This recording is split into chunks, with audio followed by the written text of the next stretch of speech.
राजस्थान के ऊर्जा मंत्री हीरालाल नागर एक्शन मोड में हैं। देर रात उन्होंने आलनिया बांध की नहरों का औचक निरीक्षण किया, जहां ग्रामीणों की शिकायत सच साबित हुई। हालात ऐसे थे कि दीवार पर लात मारते ही वह भरभरा कर झड़ने लगी। मंत्री ने मौके पर ही घटिया निर्माण को तोड़ने और अधिकारियों को जांच के लिए आदेश दिए हैं।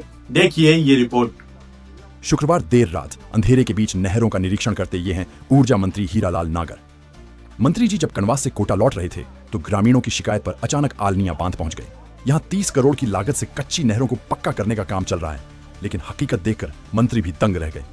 ग्रामीणों ने जब नवनिर्मित दीवार पर ठोकर मारी तो सीमेंट की जगह क्रेशर डस्ट झड़ने लगी। न सरफेस सही था और न ही टाइल्स की गुणवत्ता। मौके पर ही मंत्री ने एसआई को तलब किया, जिन्होंने भी माना कि निर्माण घटिया दर्जे का है। नाराज मंत्री ने अधिकारियों को 2 टूक निर्देश दिए। 3 दिन के भीतर इस घटिया निर्माण को तोड़ा जाए और पूरी जांच हो।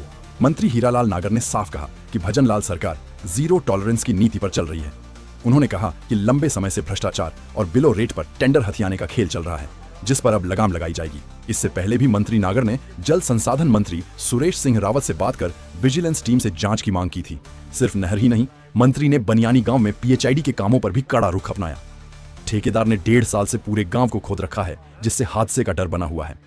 मंत्री ने अधिकारियों को निर्देश दिए कि ऐसे लापरवाह ठेकेदार को तुरंत ब्लैकलिस्ट किया जाए और रिकवरी की जाए। वहीं किसानों के लिए एक अच्छी खबर भी है। आलनिया बांध की ऊंचाई बढ़ाने और चंबल नहर से पानी लिफ्ट कर 36 वंचित गांवों तक पानी पहुंचाने के प्रोजेक्ट पर भी तेजी से काम चल रहा है, जिसकी फिजिबिलिटी रिपोर्ट लगभग तैयार है। की एक बहुत लंबी प्रक्रिया है। आदतें बहुत खराब हो चुकी है। पिछले 5 साल के शासन में जिस तरह से भ्रष्टाचार हुआ है और वो लोगों की आदतों को ठीक करना है, तो हमें जीरो टॉलरेंस पर चलना होगा। हमारे मुख्यमंत्री जी का स्पष्ट निर्देश है हमें कि किसी भी तरह का कोई भी भ्रष्टाचार किसी भी विभाग में बर्दाश्त नहीं किया जाएगा। उस पर लगातार हम शिकंजा कस रहे हैं, ठेकेदारों में हो या कोई अधिकारियों में हो। इस काम के प्रति लापरवाही बिल्कुल बर्दाश्त नहीं की जाएगी। हम अपेक्षा करेंगे कि ठीक काम करे, क्वालिटी के साथ काम करे और अच्छा काम करे, उसको प्रोत्साहित भी करेंगे, उसको निश्चित रूप से कहीं इनाम भी दिया जाएगा।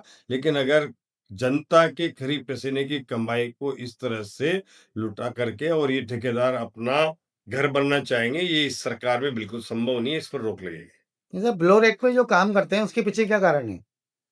देखिए, बिलो रेट पर काम करके ये चाहते हैं कि हम काम को हथिया लें और उसके बाद घटिया निर्माण करके और अपना प्रॉफिट निकाल लें। तो इस तरह की प्रवृत्ति जो काम करने के लिए ठेकेदारों में पनप रही है, इस पर रोक लगनी चाहिए।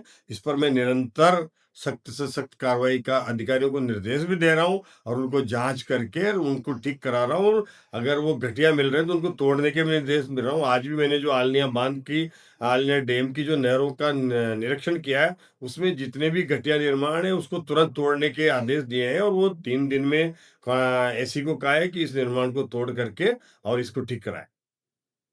देर रात हुए इस निरीक्षण ने साफ कर दिया है कि धरातल पर हो रहे भ्रष्टाचार पर सांगोद में तो कम से कम अब सरकार की सीधी नजर है। देखना होगा कि मंत्री के इन कड़े तेवरों के बाद विभाग कितनी जल्दी अपने कार्यों को सुधारता है।